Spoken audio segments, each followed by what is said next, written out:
Hi, my name is Bob Frank. I'm a professor in pediatrics in the Division of Infectious Diseases at Cincinnati Children's Hospital and the medical director for TIES in the Ohio chapter of the American Academy of Pediatrics. And today I'd like to talk to you a little bit about infection prevention and control. So these are our objectives: to discuss the risk factors for infections and how we can mitigate them, and discuss preventive measures for respiratory viruses, including vaccination.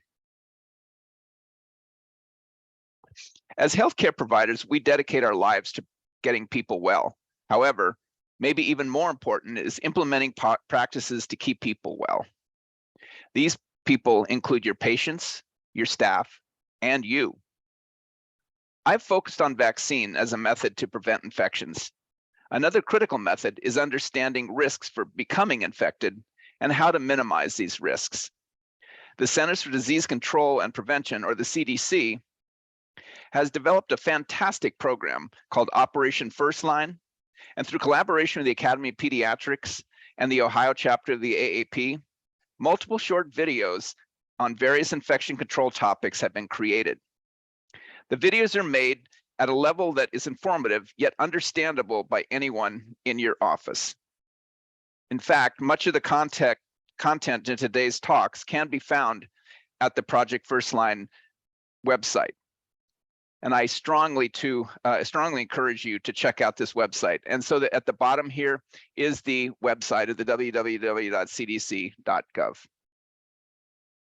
So to give you just the take-home messages for infection control. Infection in healthcare are common. We know that. Actually, it's one of the leading causes of increased morbidity. And many infections are preventable. And so infection prevention is everyone's responsibility. And when I mean everyone in the healthcare system, from the receptionist through the physician. And hand hygiene is the most effective means of preventing transmission of infection. If there's one thing that you take away from today, and only one thing, is wash your hands and make sure everybody washes their hands. So the other thing too is about personal protective equipment, or PPE. And that's really an important piece of equipment, because that protects you from getting the pathogens and from you transmitting fomites to patients. And what we recommend is to use transmission-based precautions. So the standard method, which I'll go over in a minute, and then enteric, which adds a gown, and then respiratory, which adds eye protection on top of the gown. So what are some of the common reservoirs for pathogens? There's a lot of them in the environment, including surfaces, both wet and dry, dirt and dust that accumulates in the settings, and devices, say like our blood pressure machines, our thermometers. These need to be cleaned routinely because they have a habit of picking up germs that can be passed to others. And then our bodies also collect pathogens, particularly on the skin, in the gut, in the respiratory tract, and in the blood. As an infectious disease physician, a lot of times people ask me, why do people get infections? And my retort is actually, I'm amazed that people get as few infections as they do, because we're at constant war with the environment. And so paying attention to these four areas, the skin, the gut, the respiratory tract, and the blood, are ways that we can really try to even minimize further the rate of infection in our patients. So how are some common means of transmitting the pathogens? One is just by touch, hands. Then also splashes and sprays, body fluids, and skin breakdown. And skin breakdown is probably one of the most important things that, if we can prevent that, as far as to help from transmitting infections. Skin is really one of our first lines of defenses, one of our major defenses against infection. So when we have skin breakdown, we're significantly increased risk of getting an infection. So for standard precautions, really what we talk about is using a common sense approach. Think about what you would want to do to try to keep from getting infected, and assume that any patient secretions can and will transmit an infection. So in pediatrics, we know we have a lot of hazards to our health. So for the eyes, some of the things pathogens can transmit into our eyes are adenovirus, enterovirus, herpes simplex, many others, but these are examples. And then in our mouth and our throat, group A strep, para-influenza, rhinovirus, Epstein-Barr virus. In our lungs, that it's common that we can then transmit influenza, human metapneumovirus, or pertussis, otherwise known as whooping cough. And in the GI tract, any of the enteric pathogens such as Shigella, rotavirus, C. diff, norovirus can all be passed in the GI tract. And then on the skin, we have staph or MRSA, so methicillin-resistant Staph aureus, and HSV or herpes simplex virus. So really trying to keep us from being infected is how we do that, is by having measures to protect ourselves. So with the eyes, we have the shields on. With the hands, we have gloves. And then the body, we put on a gown. So this is the standard precaution banner that we have in our hospital. I'm sure your hospitals or clinics probably use a similar kind of thing. So standard precautions is what you do every time for every patient every day. And so every time you walk in the room, you clean your hands. And every time you leave a room, you clean your hands. Again, like I said, if there's one thing you take away from today's talk, wash your hands. And then depending on what you may be encountering with the patient is if you'd have additional means of protection, such as a gown and glove, if you think there's going to be soiling like with blood or fecal matter or secretions, and then wearing a mask and eye protection if you think somebody may be coughing or sneezing on you. So guess what I think is important? That's right, hand hygiene. And it's the most effective means of preventing the spread of infection. So there's two real main ways. One is using soap and water, and the other is alcohol-based. So the soap and water is something where you need to use if your hands are visibly soiled, or if you have exposure to C. difficile or norovirus. And that's because the alcohol-based sanitizers really don't work well against C. diff or norovirus. But otherwise, the alcohol base is very effective. It's okay to use routinely. And actually, the CDC prefers it for visibly clean hands. Personally, I use soap and water, as it says here, periodically, because I feel kind of like my hands get a goo or a film on them on using the alcohol based all the time. And that's why I do like to use the soap and water periodically, even if I don't need to. So here's 5 moments that you can consider at high risk where you need to really be sure to use your hand hygiene. 1, before touching a patient. 2, before doing a clean or aseptic procedure. 3, after body fluid exposure. 4, after touching a patient. And 5, after touching patient surroundings. So basically, anytime you're interacting with a patient, after that interaction is done, wash your hands. So again, talking about PPE a little bit, this protects you from pathogens and helps prevent you from becoming a fomite to transmit pathogens to others. And as we mentioned, the PPE includes gowns, masks, gloves, and face shields or goggles. And one of the things as far as that, if people would ask you, well, is there an order I should put them in? On. Put your gown on first and then your gloves. Don't put your gloves and gown. Gown first, then gloves. And when you're taking things off the opposite way, take your gown off first and then your gloves. So basically put everything on and then your gloves on last. And then if you are concerned about potential for your eyes getting exposed, then you need to have the goggles or the shields. And so for me, with prescription glasses, I put the goggles on top of these because I can't wear anything else that really will protect my eyes. And then these are some of the pathogens you need to think about: adenovirus, influenza, RSV, parainfluenza, human metapneumovirus, coronavirus. So lots and lots of different viruses get transmitted by the respiratory route. And so if a child coughs or sneezes in your face, in your eyes, you're likely going to get infected. And that's why you need to have the masks on and you need to have the eye protection. So with the hand hygiene, after you wash your hands, don't touch your eyes, your nose, or your mouth, because you do, you're probably going to contaminate yourself with something from the patient. One of the things that's very common in the way that infections are passed a lot of times is somebody shakes their hand, the person has coughed or sneezed in their hand, they've transmitted to you, it's on your hand now, and you touch your eye, you've now just infected yourself. And so then for protecting your eyes, you can use the either the goggles like this or the glasses. Like I say, if somebody has glasses on like I do, you need either this face shield or maybe the goggles will go over the prescription glasses. And then for your mouth and nose, you need the mask. So these are the different types of infection prevention we have in our hospital, Cincinnati Children's. Probably your hospitals have similar kind of things, but I kind of break it down to three things. One is the standard, two is enteric, so you're adding the gown, and then three is the respiratory of adding the face coverings and the mask and the eye protection on top of the gown. But you can see here, there's a lot of subtypes that you can't do. I think it gets a little bit confusing, especially for me that's a little bit color deficient. I have sometimes a hard time telling the difference between the colors. So one thing that's a little bit different as far as for respiratory precautions is for tuberculosis. The good thing is children typically are not contagious.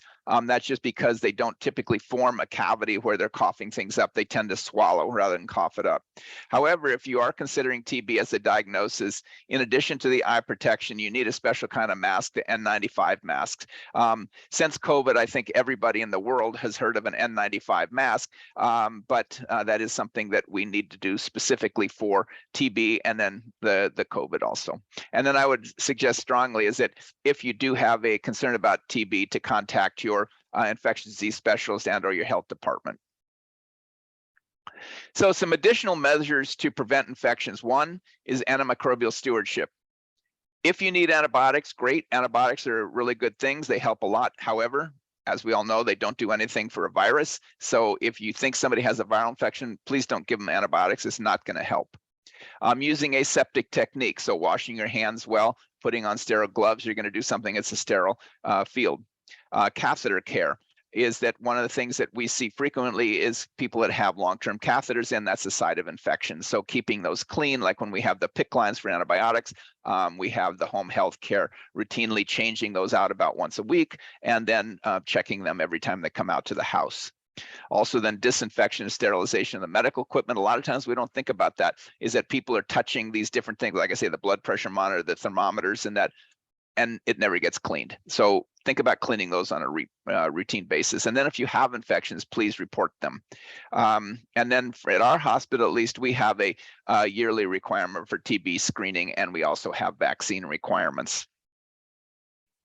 So just as I mentioned, as far as that for food and beverages, please don't have them in your patient care areas. Put them in a separate place. That's just to keep you safe, that you're not going to pick up an infection because you've had your food or beverage in some place where somebody is sick. So please limit those to your kitchen area. So now let's switch a little bit and our focus on respiratory viruses and their prevention. And while summer has just begun, soon respiratory season will be upon us. And so here's some methods to minimize the spread of respiratory viruses. 1, use a mask. 2, clean your hands. 3, clean and disinfect surfaces and equipment. 4, practice physical distancing. And 5, get vaccinated. We know that physical distancing worked very well during COVID.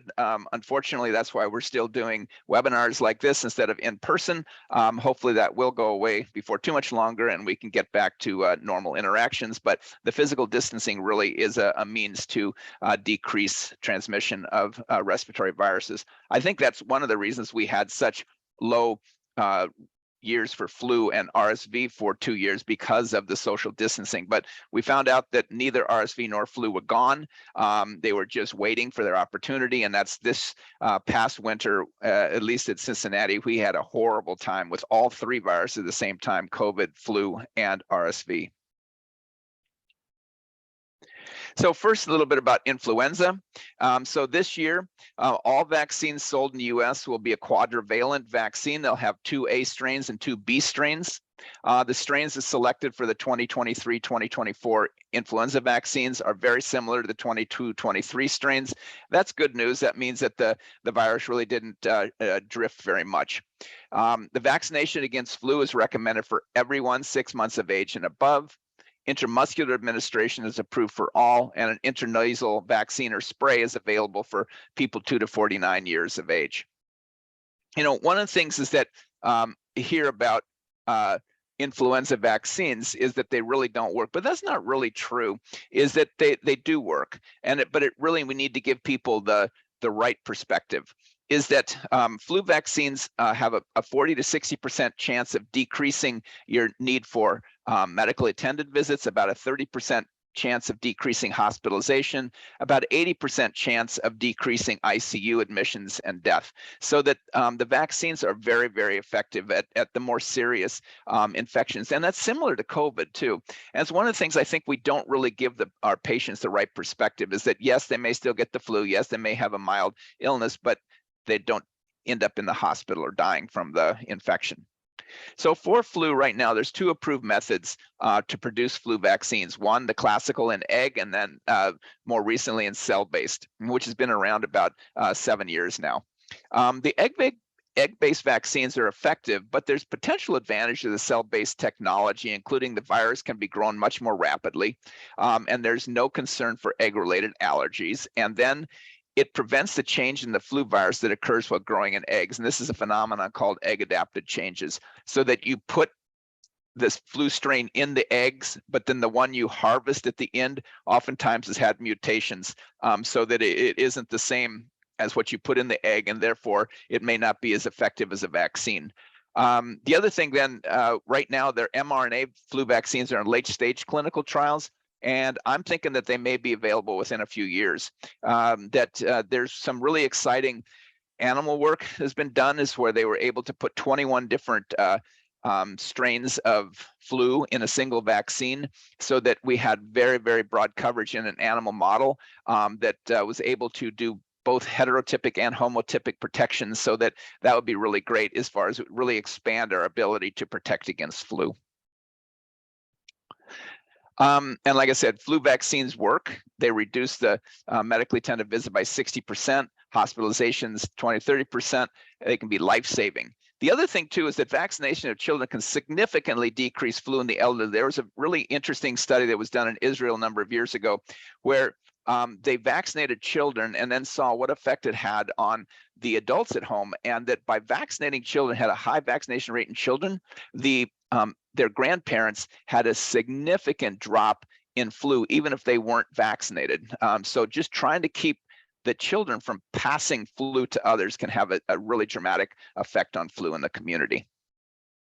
And then moving on to COVID. So while cases have slowed, infections are still common. And that's why the vaccine is recommended for everyone 6 months of age and above. The vaccine is very effective in preventing severe infections such as hospitalization, ICU admission, and death.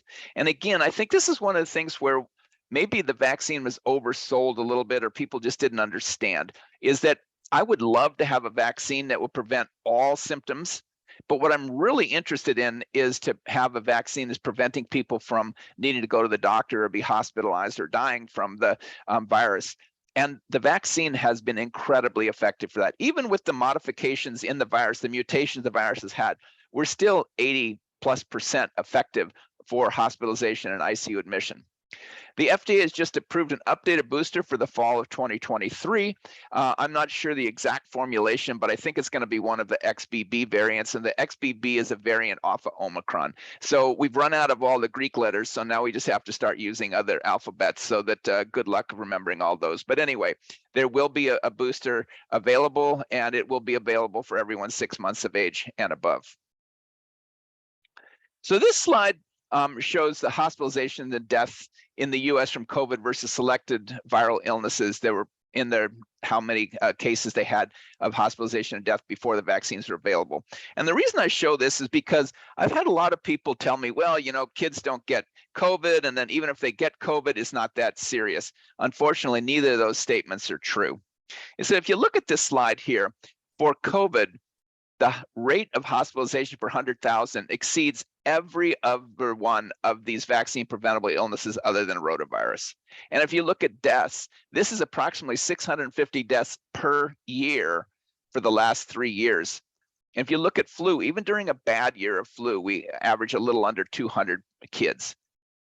And we've far fewer deaths from varicella, rotavirus, rubella, hepatitis A. We have no issue at all vaccinating against all these other infections, and we should be vaccinated against them. But my point is that if we have no issue of vaccinating against all these other viruses, why are we having concerns about vaccinating against COVID?